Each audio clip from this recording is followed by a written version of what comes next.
അടുത്തതായി ഭൂതകാലത്തിലെ രണ്ട് ക്രിയകൾ പഠിക്കാം. അവ വാസ്, വയ എന്നിവയാണ്. ആണ്, ആകുന്നു എന്നൊക്കെ പറയാൻ ആം, ഈസ്, ആർ ഉപയോഗിച്ച് പഠിച്ചിട്ടുണ്ടല്ലോ. എങ്കിൽ ആയിരുന്നു എന്ന ഭൂതകാല ക്രിയ നോക്കാം. ആയിരുന്നു എന്നർത്ഥമുള്ള രണ്ട് ക്രിയകൾ വാസും വെയറും ആണ്. ഇനി അവ ഏതേത് സബ്ജക്റ്റുകൾക്കൊപ്പമാണ് വരുന്നതെന്ന് ശ്രദ്ധിക്കാം. പാറ്റേൺ നോക്കൂ. ഐ, ഹി, ഷീ, ഇറ്റ് നോടൊപ്പമാണ് വാസ് വരുന്നത്. വി, യു, ദേ എന്നിവയ്ക്കൊപ്പം വെയറും വരും. ഐ എന്നാൽ ഞാൻ. വാസ് കൂടെ ചേർക്കുമ്പോൾ ഐ വാസ്, ഞാൻ ആയിരുന്നു. അപ്പോൾ ഞാൻ ഒരു വിദ്യാർത്ഥിയായിരുന്നു എന്ന് പറയണമെങ്കിലോ I was a student. He ചേർത്ത് പറയാം, he was a student. She ചേർത്താലോ ഷീ വാസ് എ സ്റ്റുഡൻറ്റ്. ഇറ്റിനോടൊപ്പവും വാസ് തന്നെയാണ് ചേർക്കുക, ആയിരുന്നു എന്നർത്ഥം കിട്ടാൻ. വി, യു, ദേയ്ക്കൊപ്പം വയ, വി വയ, യു വയ, ദേ വയ എന്ന് പറയാം. വാക്യങ്ങൾ നോക്കാം. ഞാൻ നിൻ്റെ കൂട്ടുകാരനായിരുന്നു എന്ന് പറയാം. വാക്യത്തിൻ്റെ തുടക്കത്തിൽ ഞാൻ സബ്ജക്റ്റാണല്ലോ ആദ്യം വരിക. ഇതിൽ ഞാൻ എന്നത് ഐ. ഇനി വാക്യത്തിൻ്റെ അവസാന ശബ്ദം നോക്കൂ, ആയിരുന്നു. ഐയോടൊപ്പം ആയിരുന്നു എന്നതിൻ്റെ പദം വാസ് അല്ലേ?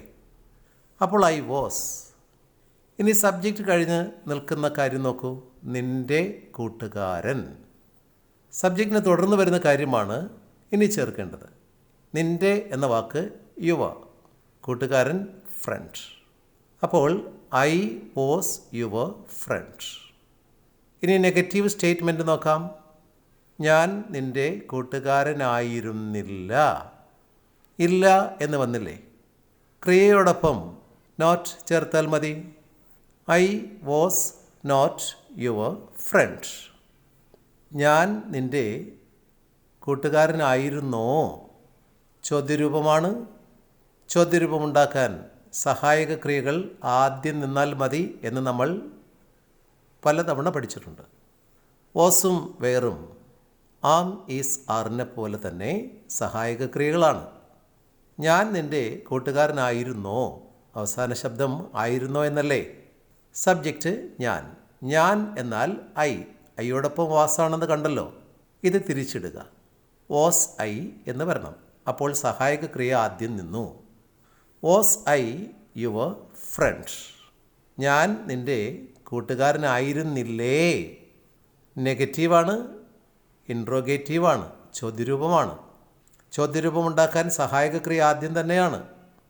അപ്പോൾ നമുക്കിത് was I not your friend, അല്ലെങ്കിൽ വാസിനോട് ഡയറക്റ്റായിട്ട് നേരിട്ട് തന്നെ നോട്ട് ചേർത്ത്, അതായത് നോട്ടിൻ്റെ ഷോർട്ട് ഫോം N' ചേർത്ത് വാസിൻറ്റ് ഐ യുവർ ഫ്രണ്ട് എന്ന് പറഞ്ഞാലും മതി. ഞാൻ നിൻ്റെ കൂട്ടുകാരനായിരുന്നില്ലേ എന്ന് അർത്ഥമാകും. അടുത്ത വാക്യം, അവൾ എൻ്റെ അയൽക്കാരിയായിരുന്നു എന്ന്. ഇവിടെയും സബ്ജക്റ്റ് അവൾ എന്ന് വന്നത് കണ്ടില്ലേ? അവസാന ശബ്ദം ആയിരുന്നു എന്നാണല്ലോ. അവൾ എന്നതിന് ഷീ. ആയിരുന്നു എന്നർത്ഥത്തിൽ ഷീയോടൊപ്പം വാസ്. അപ്പോൾ ഷീ വാസ്. ഇനി സബ്ജക്റ്റ് അവൾ അല്ലേ? അതിനെ തുടർന്ന് വന്നിരിക്കുന്ന ഭാഗം കൂട്ടിച്ചേർത്താൽ മതി. എൻ്റെ എന്ന പദം മൈ. അയൽക്കാരൻ, അയൽക്കാരി എന്നൊക്കെ പറയാൻ നെയ്ബർ എന്ന പദം മതി. അപ്പോൾ ഷീ വാസ് മൈ നെയ്ബർ. അവൾ എൻ്റെ അയൽക്കാരിയായിരുന്നില്ല. ഇല്ല, നെഗറ്റീവ് വന്നിരിക്കുന്നു. വാസിനോടൊപ്പം നോട്ട് ചേർത്താൽ മതി. She was not my neighbour. ഇനി ചോദ്യരൂപം. അവൾ എൻ്റെ അയൽക്കാരിയായിരുന്നോ? ചോദ്യരൂപം ഉണ്ടാക്കാൻ സഹായക ക്രിയ ആദ്യം വയ്ക്കാം. Was she my neighbour? അവൾ എൻ്റെ അയൽക്കാരി ആയിരുന്നില്ലേ? നെഗറ്റീവ് ചോദ്യരൂപമാണ്. നമുക്കിത് was she not my neighbour എന്നോ വാസിൻ ഷീ മൈ നെയ്ബർ എന്നോ പറയാം. അടുത്തത്, അത് എൻ്റെ തീരുമാനമായിരുന്നു എന്ന് പറയണം. അത് എന്ന് പറയാൻ ഇറ്റ് ഉപയോഗിക്കാം. വാക്യത്തിൻ്റെ അവസാനം ആയിരുന്നു എന്ന് വന്നിരിക്കുന്നില്ലേ? ഇറ്റിനോടൊപ്പം വാസ്. ഇനി അത് എന്ന സബ്ജക്റ്റിനെ തുടർന്ന് നിൽക്കുന്ന കാര്യം കൂട്ടിച്ചേർത്താൽ മതി. എൻ്റെ തീരുമാനം. എൻ്റെ എന്ന പദം മൈ. അപ്പോൾ ഇറ്റ് വാസ് മൈ ഡിസിഷൻ. തീരുമാനം എന്നതിൻ്റെ ഇംഗ്ലീഷ് പദം നമ്മൾ നേരത്തെ തന്നെ പഠിച്ചിട്ടുണ്ട്. അത് decision. It was my decision. അത് എൻ്റെ തീരുമാനമായിരുന്നില്ല എന്ന് പറയാം. It was not my decision. വാസിനോടൊപ്പം NOT ചേർത്താൽ മതി. അത് എൻ്റെ തീരുമാനമായിരുന്നോ എന്നാണെങ്കിലോ ചോദ്യരൂപമല്ലേ? വാസ് ആദ്യം നിന്നാൽ മതി. Was it my decision? അത് എൻ്റെ തീരുമാനമായിരുന്നില്ലേ? നെഗറ്റീവ് ചോദ്യരൂപം. Was it not my decision? അല്ലെങ്കിൽ വാസിൻറ്റ് ഇറ്റ് മൈ ഡിസിഷൻ? അവൻ ഒരേ സമയം പലരെ പ്രണയിക്കുന്നവനായിരുന്നു. ഒരേ സമയം പലരെ പ്രണയിക്കുക, പല പ്രണയങ്ങളുണ്ടായിരിക്കുക. അവൻ അങ്ങനെ ഒരാളായിരുന്നു. അവൻ സബ്ജക്റ്റ് ഹി. അവസാനം വന്ന ആയിരുന്നു. He was. ഒരേ സമയം പലരെ പ്രണയിക്കുന്ന ആൾ എന്നതിന് ഫിലാണ്ടറർ എന്നാണ് പറയുക. ഫിലാണ്ടറർ. അപ്പോൾ ഹി വാസ് എ ഫിലാണ്ടറർ.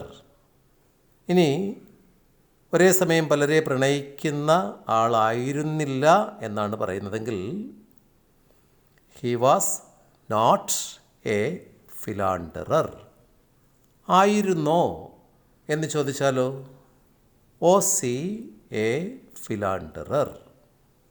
ഒരേ സമയം പലരെ പ്രണയിക്കുന്ന ആളായിരുന്നില്ലേ എന്നാണെങ്കിലോ? Was he not a philanderer? അല്ലെങ്കിൽ വാസിൻറ്റ് ഹി എ ഫിലാണ്ടറർ? ഞങ്ങൾ അവനോടൊപ്പം ഉണ്ടായിരുന്നു എന്ന് പറയാം. വാക്യത്തിലെ സബ്ജക്റ്റ് ഞങ്ങൾ എന്നാണല്ലോ. ഞങ്ങൾ എന്നതിന് വി. അവസാനം ആയിരുന്നു എന്ന് വന്നിരിക്കുന്നത് കണ്ടോ? വയ.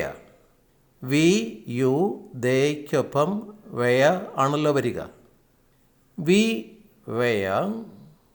അവനോടൊപ്പം ഒപ്പം എന്നതാണ് ഇനി വരിക. വി വയ വിത്ത് ഹിം. വി വയ വിത്ത് ഹിം. ഞങ്ങൾ അവനോടൊപ്പം ഉണ്ടായിരുന്നില്ല. അതായത് ഞങ്ങൾ അവനോടൊപ്പം ആയിരുന്നില്ല എന്നാണ്. വി വയ നോട്ട് വിത്ത് ഹിം. ഞങ്ങൾ അവനോടൊപ്പം ഉണ്ടായിരുന്നോ എന്നാണ് ചോദിക്കേണ്ടതെങ്കിലോ? വയ ആദ്യം നിന്നാൽ മതി. വയ വി വിത്ത് ഹിം. ഇനി ഞങ്ങൾ അവനോടൊപ്പം ഉണ്ടായിരുന്നില്ലേ, ആയിരുന്നില്ലേ? അപ്പോൾ വയ വി നോട്ട് വിത്ത് ഹിം അല്ലെങ്കിൽ വെയറിൻറ്റ് വി വിത്ത് ഹിം. നീ എൻ്റെ അഭ്യുദയകാംക്ഷിയായിരുന്നു. അഭ്യുദയകാംക്ഷി എന്നാൽ നന്മ വരണമെന്ന്, നല്ലത് വരണമെന്ന് ആഗ്രഹിക്കുന്ന ആൾ. എനിക്ക് നല്ലത് വരണമെന്ന് ആഗ്രഹിക്കുന്ന ആൾ ആയിരുന്നു നീ എന്ന് പറഞ്ഞു നോക്കാം. നീ എന്നതിന് യു, അവസാന ശബ്ദം ആയിരുന്നു, അപ്പോൾ യു വെയർ. പിന്നെ നീ എന്ന സബ്ജക്റ്റിനെ തുടർന്ന് വന്നിരിക്കുന്നത് എൻ്റെ എന്നല്ലേ, അപ്പോൾ you were my well wisher. Well wisher, അഭ്യുദയകാംക്ഷി എന്നതിന് വെൽ വിഷർ എന്ന് പറയാം. അപ്പോൾ you were my well wisher.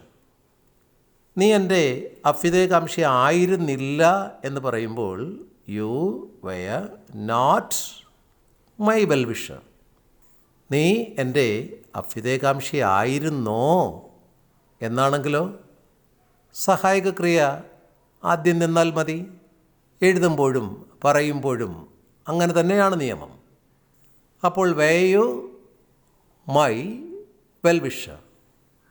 നീ എൻ്റെ അഭ്യുദയകാംക്ഷി ആയിരുന്നില്ലേ എന്നാണെങ്കിൽ were you not my well wisher, അല്ലെങ്കിൽ weren't you my well wisher. അടുത്തതായി അവർ നിൻ്റെ സഹപാഠികളായിരുന്നു എന്ന് പറയാം. അവർ എന്നതിന് ദേ ആണല്ലോ, ആയിരുന്നു എന്നതിന് വെയർ, ദേ വെയർ. ഇനി ദേ എന്ന സബ്ജക്റ്റിനെ തുടർന്ന് വന്നിരിക്കുന്ന പദം നിൻ്റെ, അതായത് your. They were your classmates. സഹപാഠികൾ, ക്ലാസ്മേറ്റ്സ്. ഈ പദങ്ങളൊക്കെ നമ്മൾ നേരത്തെ തന്നെ പഠിച്ചിട്ടുണ്ട്. അവർ നിൻ്റെ സഹപാഠികളായിരുന്നില്ല എന്നാണെങ്കിലോ they were not your classmates. അവർ നിൻ്റെ സഹപാഠികൾ ആയിരുന്നോ എന്നാണെങ്കിൽ വെയർ ദേ യുവർ ക്ലാസ്മേറ്റ്സ്. അവർ നിൻ്റെ സഹപാഠികളായിരുന്നില്ലേ എന്ന് ചോദിക്കുമ്പോഴോ were they not your classmates. ഇത്തരത്തിലുണ്ടായിരിക്കുന്ന അനേക വാക്യങ്ങൾ നിങ്ങൾക്ക് സ്വയം തയ്യാറാക്കാൻ സാധിക്കും. ആം, ഈസ്, ആ ചേർത്ത് എത്രയോ വാക്യങ്ങൾ നമ്മൾ പഠിച്ചിരിക്കുന്നു. ആം, ഈസ്, ആർ വന്നിരിക്കുന്ന സ്ഥാനത്ത് subject I, he, she, it ആയിരിക്കുന്നിടത്ത് അതേ വാക്യങ്ങളെടുത്ത് ഓസ് ചേർത്ത് പറഞ്ഞും എഴുതിയും നോക്കണം. ആയിരുന്നു എന്നാണ് അർത്ഥം കിട്ടുന്നത് എന്ന് മനസ്സിൽ ഉറപ്പിച്ചാൽ മതി. അതേ വാക്യങ്ങൾ തന്നെ വെച്ച് പഠിക്കാം. ഞാൻ ഒരു അധ്യാപകനാണ് എന്ന് പറയുമ്പോൾ ഐ ആം എ ടീച്ചർ. ഇത് നമ്മൾ പഠിച്ചിട്ടുള്ള വാക്യമാണ്. ആണ് എന്ന സ്ഥാനത്ത് ആയിരുന്നു എന്ന് വെച്ച് പറയൂ. ഞാൻ ഒരു അധ്യാപകനായിരുന്നു. ഐയോടൊപ്പം ആം ചേർത്തത് മാറ്റി ഐ വാസ് എന്നാക്കിയാൽ മതി. I was A teacher. അയാൾ ഒരു ഡ്രൈവറാണ് എന്ന് നമ്മൾ പറഞ്ഞത് ഹി ഈസ് എ ഡ്രൈവർ എന്നാണ്. ഇനി ആയിരുന്നു എന്നാണ് പറയേണ്ടതെങ്കിലോ ഈസിൻ്റെ സ്ഥാനത്ത് വാസ് വെച്ചാൽ മതി. He was A driver. ഇങ്ങനെ അതേ വാക്യങ്ങൾ തന്നെ എടുത്ത് ആണ് എന്ന് വന്ന സ്ഥാനത്ത് ആയിരുന്നു എന്ന് മാറ്റി വാക്യങ്ങൾ രചിക്കാം. കൂടുതൽ പരിശീലനം നേടാം. എഴുതിയും പറഞ്ഞും കൂടുതൽ വാക്യങ്ങളിൽ പരിശീലനം നേടുക, മനസ്സിൽ ഉറപ്പിക്കുക. ഇങ്ങനെയാണ് വേണ്ടത്. ഇനി 1-2 ചോദ്യങ്ങൾ നോക്കൂ. ഇന്നലെ നീ എവിടെ ആയിരുന്നു എന്ന് ചോദിക്കണമെന്നിരിക്കട്ടെ. ഇന്നലെ നീ എവിടെ ആയിരുന്നു? എവിടെ എന്നതിൻ്റെ ഇംഗ്ലീഷ് പദം വെയർ ആണെന്നറിയാമല്ലോ. WHERE. ചോദ്യപദം ആദ്യം നിൽക്കണം. ഇന്നലെ നീ എവിടെ ആയിരുന്നു? അതിലെ എവിടെ എന്ന പദം. വേയ ആദ്യം. എപ്പോൾ ചോദ്യപദം അല്ലെങ്കിൽ ക്വസ്റ്റ്യൻ വേർഡ് നിന്നാലും അതിനോട് ചേർന്ന് സഹായകക്രിയ നിൽക്കണമെന്നാണ് നിയമം. ഇതിൽ ആയിരുന്നു എന്നല്ലേ അവസാനം വന്നത്? ഇന്നലെ നീ എവിടെ ആയിരുന്നു? അപ്പോൾ എവിടെയായിരുന്നു എന്നാദ്യം WHERE വെയറിനോടൊപ്പം WERE ചേർക്കുന്നു. അപ്പോൾ വെയ. ഇനി നീ വെയ യു ഇന്നലെ. യെസ്റ്റർഡേ വേ യു യെസ്റ്റർഡേ. ഇന്നലെ നീ എവിടെ ആയിരുന്നു? അതിന് മറുപടിയായിട്ട് ഒരാൾ പറയുന്നത് ഞാൻ എൻ്റെ കൂട്ടുകാർക്കൊപ്പമായിരുന്നു എന്നാണെങ്കിലോ? ഞാൻ അവസാനം നോക്കൂ, ആയിരുന്നു, കൂട്ടുകാർക്കൊപ്പമായിരുന്നു. അയ്യോടൊപ്പം ഐ വാസ് എൻ്റെ കൂട്ടുകാർക്കൊപ്പം. ഒപ്പം എന്ന വാക്ക് ഐ വാസ് വിത്ത്. ഇനി എൻ്റെ കൂട്ടുകാർ എന്ന് പറഞ്ഞാൽ മതി. I was with my friends. അപ്പോൾ വേ യു യെസ്റ്റർഡേ എന്ന് ചോദിച്ചു. മറുപടി I was with my friends എന്ന് പറഞ്ഞു. നിൻ്റെ പ്ലാൻ അല്ലെങ്കിൽ പദ്ധതി എന്തായിരുന്നു എന്നൊരാളിനോട് ചോദിക്കൂ. ഇതിൽ എന്ത് എന്ന പദം വന്നിരിക്കുന്നില്ലേ? വാട്ട്. നിൻ്റെ പദ്ധതി എന്തായിരുന്നു എന്നല്ലേ? നിൻ്റെ പദ്ധതി എന്ന് പറയുമ്പോൾ അത് ഏകവചനമാണ്, പദ്ധതികൾ എന്നല്ലല്ലോ. പദ്ധതി എന്ന് പറയുമ്പോൾ അത് ഏകവചനമായതുകൊണ്ട് ഇറ്റ് ഉപയോഗിക്കാം, അഥവാ ഇറ്റ് ആണെന്ന് കരുതണം. എങ്കിൽ ഇറ്റിനോടൊപ്പം വാസ് അല്ലേ വരിക? അതുകൊണ്ട് വാട്ട് വാസ്. ഇനി നിൻ്റെ പദ്ധതി, your plan. What was your plan? എന്തായിരുന്നു നിൻ്റെ പദ്ധതി? നിൻ്റെ മനസ്സിൽ എന്തായിരുന്നു എന്നാണ് ചോദിക്കുന്നതെങ്കിലോ? വാട്ട് വാസ്, എന്ത് ആയിരുന്നു നിൻ്റെ മനസ്സിൽ? ഇൽ എന്ന് വന്നില്ലേ? അപ്പോൾ in. What was in your mind? What was in your mind? നിൻ്റെ അഭിപ്രായം എന്തായിരുന്നു? വാട്ട് വാസ് യുവർ, നിൻ്റെ opinion? What was your opinion? എന്തായിരുന്നു നിൻ്റെ അഭിപ്രായം? നിൻ്റെ യാത്ര എങ്ങനെ ഉണ്ടായിരുന്നു? എങ്ങനെയായിരുന്നു എന്നാണ്. ഹൗ വാസ്, എങ്ങനെയായിരുന്നു? യുവർ, നിൻ്റെ ട്രിപ്പ്, യാത്ര. How was your trip? How was your trip? എങ്ങനെയായിരുന്നു നിൻ്റെ യാത്ര? ഇങ്ങനെയുള്ള അനവധി വാക്യങ്ങൾ നിങ്ങൾക്കിപ്പോൾ സ്വയം തയ്യാറാക്കാൻ സാധിക്കും.